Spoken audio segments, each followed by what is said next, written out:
pasakos. Sveiki vaikai, su jumis gyvos pasakos ir aš, mama Katė. Šįkart paskaitysiu pasaką apie 3 bičiulius, 3 draugus – Katiną, Ožį ir Aviną. Turėjo vienas ūkininkas Ožį ir Aviną. Gyveno jiedu labai gerai sutardami. Šieno glėbelį ir tą per pusę dalindavosi.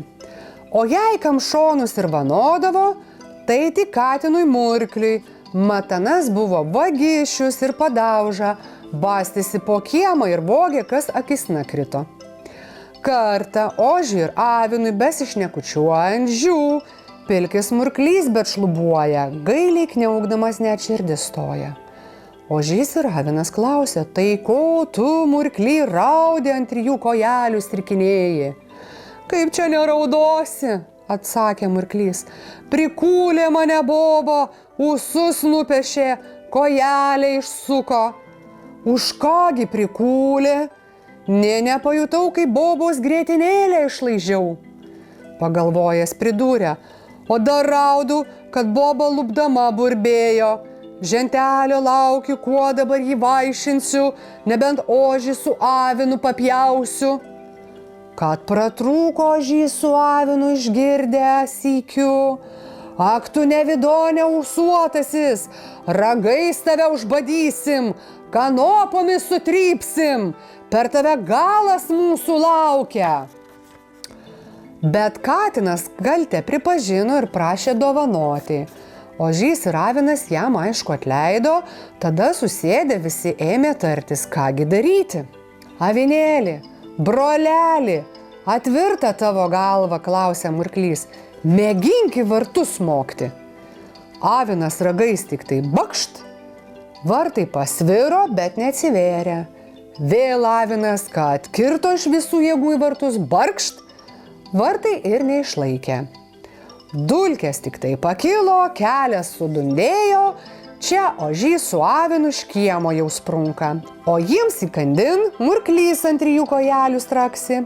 Nuilso Katinas, nespėja paskui Ožį ir Aviną ir katims šaukti. Nepalikit manęs, brolyčiai, laukiniams žvėriams sudraskyti. Turėsit iš manęs naudos. Užsisodino Ožys Katiną ant nugaros ir toliau skuodžia kalvomis bei kloniais. Pribėga nušienauta pieva, o joje šieno kaugės it trobelės kėpso.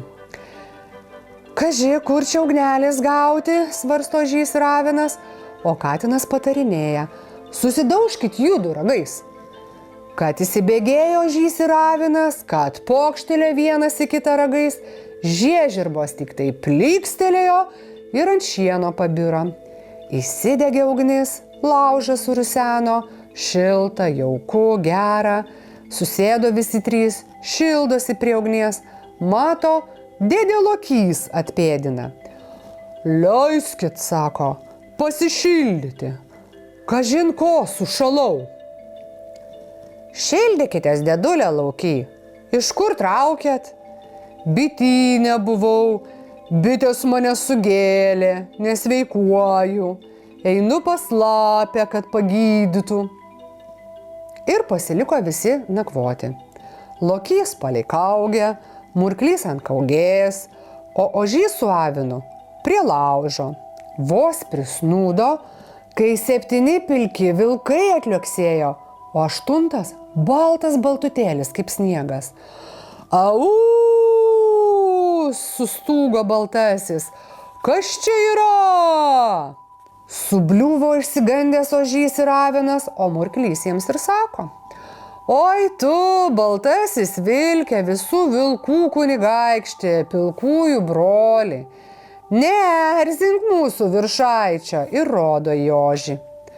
Anas ir tai baisiai piktas. Kai pyks, niekas jo nesustabdys, niekas jo nesutramdys. Barzda žvėris vanoja, ragais kailius diria. Verčiau tykiai ir pagarbiai priėję paprašykit, mes girdi, tik norim su jūsų jaunėliu broleliu pasiausti, kad nebūtų nuobodu.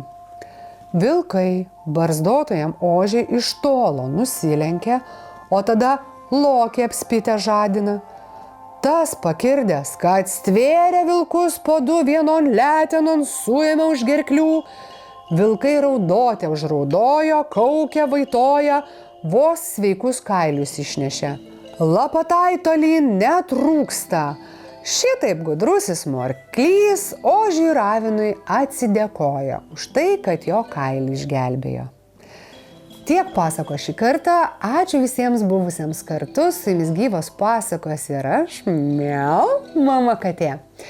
Nuo tų, kuriems patinka mūsų įvaizdžiai, prašau, pasekite mūsų kanalą Gyvos pasakos YouTube, sekite profilius socialiniuose tinkluose, komentuokite, siūlykite galbūt savas pasakas, kurias norėtumėte išgirsti. Ir aišku, būkite kartu. Iki kitų pasakų.